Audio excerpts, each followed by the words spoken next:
Hello students, आज हम पढ़ रहे हैं अपना हिंदी व्याकरण का क्लास 6 का लेसन नंबर 10 जिसका नाम है विशेषण। तो आइए प्यारे बच्चों शुरू करते हैं। वे शब्द जो संज्ञा तथा सर्वनाम की विशेषता बताते हैं या प्रकट करते हैं उन्हें ही हम क्या कहते हैं, विशेषण। जैसे मेरी कक्षा में 30 विद्यार्थी हैं, प्रतिभाशाली विद्यार्थी की सराहना होती है, मुझे गर्म दूध अच्छा लगता है, काली पृष्ठभूमि पर हल्के रंग उभर कर आते हैं, आजकल रंगीन टीवी का प्रचलन है। उपयुक्त वाक्यों में संज्ञा से पहले 30, प्रतिभाशाली, रंग, गर्म, रंगीन, हल्के शब्द उनके रंग, गुण, संख्या आदि बताते हैं। ये शब्द क्या है प्यारे बच्चों, विशेषण। नेक्स्ट देखते हैं विशेष्य।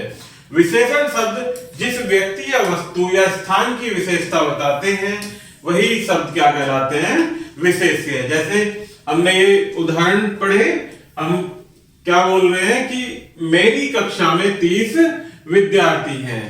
तो किसकी बारे में बात की जा रही है प्यारे बच्चों, विद्यार्थी के बारे में। तो ये किसकी शब्द बता रहे हैं, विशेषण शब्द कौन सा है इसमें, 30, और ये किसकी विशेषता बता रहा है, विद्यार्थी की। तो यही परिभाषा में कहा गया है विशेष्य की कि विशेषण शब्द जिस व्यक्ति, वस्तु या स्थान की विशेषता बताते हैं उसे क्या कहते हैं, विशेष्य। तो यहाँ विशेष्य क्या होगा प्यारे बच्चों, विद्यार्थी। आगे देखते हैं विशेषण के भेद। विशेषण के 5 भेद होते हैं, गुणवाचक, संख्यावाचक, परिमाणवाचक और सार्वनामिक। ये क्या है प्यारे बच्चों, विशेषण के भेद। सबसे पहले देखते हैं गुणवाचक विशेषण। जो शब्द संज्ञा या सर्वनाम के गुण, दोष आदि का बोध कराते हैं वे गुणवाचक विशेषण कहलाते हैं। जैसे गुण, दोष, रंग, ऊंचा, नीचा, परिश्रमी, आलसी, बुद्धिमान, दुष्ट, लंबा, मोटा, पतला, मीठा, कड़वा इत्यादि। ये सभी क्या है प्यारे बच्चों, गुणवाचक विशेषण। नेक्स्ट है संख्यावाचक विशेषण। जो शब्द संज्ञा या सर्वनाम की संख्या बताते हैं उन्हें संख्यावाचक विशेषण कहते हैं। इसके नाम से भी आप आइडिया लगा सकते हैं प्यारे बच्चों, संख्यावाचक इट मींस जो संज्ञा सर्वनाम शब्दों की संज्ञा बनाते हैं। ये भी 2 प्रकार के होते हैं। निश्चित संख्यावाचक विशेषण, जो शब्द संज्ञा सर्वनाम की निश्चित संख्या का बोध कराए वही क्या कहलाते हैं, निश्चित संख्यावाचक विशेषण। जैसे 8 महिलाएं, 5 खिलौने, पहला व्यक्ति इत्यादि। निश्चित संख्यावाचक में निम्नलिखित सम्मिलित होते हैं, जैसे गणना 2, 4, 50, 2.5, 1.5 इत्यादि। क्रम पहला, दूसरा, तीसरा इत्यादि। या आवर्ती दुगुना, तिगुना। समुदायवाचक जिसमें समूह, 2 दर्जन, तीनों, चारों, शतक या सैकड़ा। प्रत्येक सूचक में प्रति या प्रत्येक। नेक्स्ट होता है इसी के विपरीत प्यारे बच्चों, अनिश्चय या अनिश्चित संख्यावाचक विशेषण। जो विशेषण शब्द व्यक्ति, वस्तुओं आदि की निश्चित संख्या का बोध नहीं कराते वे अनिश्चित संख्यावाचक विशेषण कहलाते हैं। जैसे कुछ, थोड़ा, बहुत, कई, अनेक, सब, 2, 4, 10, 20 आदि। ये कैसे शब्द हैं, अनिश्चित संख्यावाचक। नेक्स्ट देखते हैं प्यारे बच्चों परिमाणवाचक विशेषण।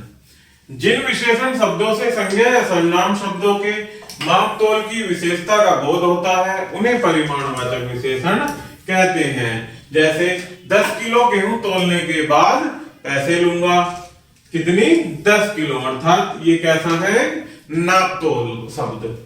नेक्स्ट इसमें होता है प्यारे बच्चों निश्चित परिमाणवाचक। ये भी 2 प्रकार के होते हैं परिमाणवाचक विशेषण, जिसमें पहला है निश्चित परिमाणवाचक। जिन विशेषण शब्दों से निश्चित नापतोल का ज्ञान होता है वे निश्चित परिमाणवाचक विशेषण कहलाते हैं। जैसे 8 लीटर दूध, 20 किलो चावल, 4 मीटर कपड़ा इत्यादि। नेक्स्ट है अनिश्चित परिमाणवाचक। जिन विशेषण शब्दों से निश्चित मात्रा या नापतोल का ज्ञान न हो वे अनिश्चित परिमाणवाचक विशेषण कहलाते हैं। जैसे थोड़ा दूध, ढेर सारी मिठाई, इतना पानी, 2-4 किलो इत्यादि। नेक्स्ट है सार्वनामिक विशेषण। जो सर्वनाम शब्द संज्ञा से पहले आकर उनकी और संकेत करते हैं उन्हें सार्वनामिक विशेषण कहते हैं। जैसे यह लड़का, मेरी कमीज इत्यादि। सार्वनामिक विशेषण प्राय संज्ञा पदों से पहले आते हैं और उनकी ओर इशारा या संकेत करते हैं, इसीलिए उन्हें संकेतवाचक या निर्देशवाचक भी कहते हैं। वे सर्वनाम शब्द होकर भी विशेषण की तरह प्रयुक्त होते हैं, इसीलिए इन्हें सार्वनामिक विशेषण कहते हैं। नेक्स्ट पॉइंट है प्रविशेषण। जो शब्द विशेषणों की विशेषता बताते हैं वे विशेषण कहलाते हैं। जो शब्द विशेषणों की भी विशेषता बताते हैं, विशेषण किसे कहते हैं? जो संज्ञा सर्वनाम शब्दों की विशेषता बताते हैं। और प्रविशेषण किसे कहते हैं? जो विशेषण की भी विशेषता बताते हैं, वही क्या कहलाते हैं? प्रविशेषण। जैसे बहुत कम लोग, खूब चमकदार कपड़ा, अत्यंत सुंदर, लगभग 10-12 इत्यादि। तो प्यारे बच्चों यहाँ क्या है? ये बहुत, खूब, अत्यंत और लगभग, ये क्या है प्यारे बच्चों? अपने आगे आने वाले विशेषण शब्द की भी विशेषताएं बता रहे हैं, उन्हें क्या कहेंगे? प्रविशेषण। हिंदी व्याकरण में कुछ अन्य विशेषण भी हैं जो इस प्रकार हैं। इसमें पहला उद्देश्य विशेषण।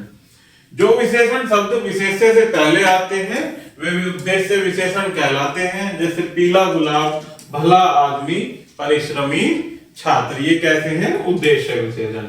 नेक्स्ट है विधेय विशेषण। जो विशेषण शब्द विशेष्य के बाद क्रिया से पहले आते हैं वे विधेय विशेषण कहलाते हैं। जैसे गुलाब सुंदर लग रहा है, दीवार टेढ़ी है, यह किताब अच्छी है। तो ये कैसे हैं प्यारे बच्चों? विधेय विशेषण। आगे देखते हैं विशेष पॉइंट। विशेषण चाहे उद्देश्य की स्थिति में हो चाहे विधेय की स्थिति में, उसके लिंग, वचन तथा कारक विशेष्य के अनुरूप ही रहेंगे। आगे देखते हैं प्यारे बच्चों तुलनात्मक विशेषण। एक से अधिक व्यक्तियों, वस्तुओं, स्थानों की तुलना के लिए प्रयोग किए जाने वाले विशेषण शब्द तुलनात्मक विशेषण कहलाते हैं। तुलना की अवस्थाएं 3 होती हैं, जिसमें पहली है मूल अवस्था। मूल अवस्था में तुलना नहीं होती। पीला गुलाब, विद्वान आदमी। उत्तरावस्था, 2 वस्तुओं की तुलना करके जब एक को अच्छा या बुरा कहा जाता है तो उसे उत्तरावस्था कहते हैं। जैसे गुलाब गेंद से अधिक सुंदर लगता है, यह कमरा उससे बड़ा है, सीलू स्नेही की उपेक्षा समझदार है। तो इसमें क्या है? 2 व्यक्ति या वस्तुओं की तुलना की जा रही है और एक को अच्छा या बुरा बताया जा रहा है। नेक्स्ट होती है उत्तमावस्था। उत्तमावस्था में अनेक व्यक्तियों, वस्तुओं की तुलना में किसी एक को सबसे श्रेष्ठ या निकृष्ट कहा जाता है। जैसे विश्व साहित्य में ऋग्वेद प्राचीनतम ग्रंथ है, सबसे श्रेष्ठ बताया जा रहा है। विश्वनाथ आनंद को वर्ष का सर्वोत्कृष्ट शतरंज खिलाड़ी घोषित किया गया, यह बाड़ा सबसे अच्छा है, अर्थात सभी में उसकी तुलना की जा रही है, सबसे अच्छा बताया जा रहा है। विशेषण की रचना। हिंदी में मूल विशेषण शब्दों की संख्या कम है। अधिकतर विशेषण शब्द संज्ञा, सर्वनाम, क्रिया अथवा अव्यय से बनते हैं। ऐसे विशेषणों को व्युत्पन्न विशेषण कहा जाता है। आगे देखते हैं प्यारे बच्चों कुछ शब्द हैं जो कि संज्ञा शब्द जिनसे विशेषण बनाए जाते हैं। जैसे प्रेम शब्द है, इससे क्या विशेषण बनेगा? प्रेमी। विदेश शब्द से विदेशी, स्मरण से स्मरणीय, पेट से पेटू, अनुभव से अनुभवी, पर्वत से पर्वतीय। इसी प्रकार कुछ इधर दिए गए हैं प्यारे बच्चों, इनको आप खुद से पढ़ेंगे और समझेंगे। कुछ शब्द होते हैं सर्वनाम जिनसे विशेषण बनते हैं। जैसे कौन से कैसा, तुम तुम्हारा, वह वैसा, जो जैसा। इसी प्रकार से क्रिया से भी कुछ विशेषण शब्द बनते हैं जो क्रिया शब्द होते हैं। जैसे पढ़ना पढ़ाकू, अड़ना अड़ियल, बेचना बिकाऊ, देखना दिखावटी, लड़ना लड़ाकू, मैं मुझसा। इसी प्रकार से अव्यय शब्दों से भी विशेषण बनते हैं। जैसे भीतर भीतरी, पीछे पिछला, आगे अगला, ऊपर ऊपरी, निचला नीचे, भड़क भड़कीला। आगे पढ़ते हैं अध्याय संक्षेप। संज्ञा या सर्वनाम की विशेषता बताने वाले शब्दों को विशेषण कहते हैं। विशेषण शब्द संज्ञा, सर्वनाम, क्रिया और अव्यय शब्दों में उपसर्ग प्रत्यय जोड़कर बनाते हैं। विशेषण की रचना 4 प्रकार से होती है, संज्ञा शब्दों से, सर्वनाम शब्दों से, क्रिया शब्दों से और अव्यय शब्दों से। विशेषण के 4 भेद हैं, गुणवाचक, संख्यावाचक, परिमाणवाचक और सार्वनामिक। विशेषण जिन शब्दों की विशेषता बताते हैं उन्हें विशेष्य कहते हैं। सार्वनामिक विशेषण और सर्वनाम में अंतर होता है। तो प्यारे बच्चों, इस प्रकार से हमारा लेसन यही समाप्त होता है। आशा करता हूं कि आपको यह वीडियो जरूर पसंद आई होगी। धन्यवाद।